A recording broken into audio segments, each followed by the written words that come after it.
In about a month, we should have a ruling in Texas school finance trial. 600 districts sued the state, saying the system for funding public education is both insufficient and unfair.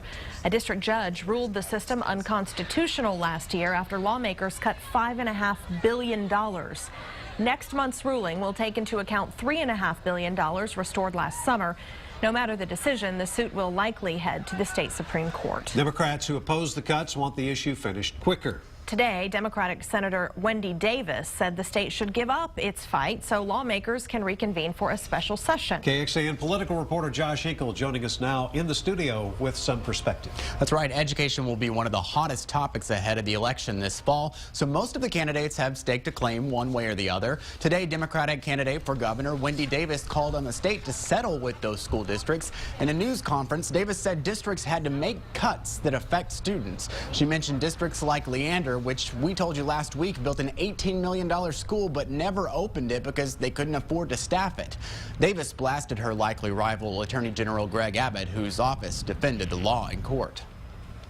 The simple fact is, Greg Abbott needs to stop this nonsense. He needs to stop defending the indefensible. He needs to settle this case. It's time to quit defending and start leading.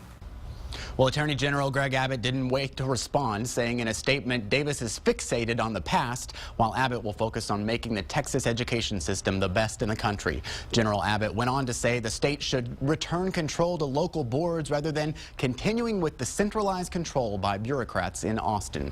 You'll likely remember back during the 2011 session, Davis tried to block those education cuts with a filibuster. Josh Hinkle, KXAN News. Josh, thank you. And you can stay on top of all of the latest political developments with our special political segment, State of Texas in Depth. That airs right before NBC's Meet the Press Sunday morning at 8:30 during KXAN News Today.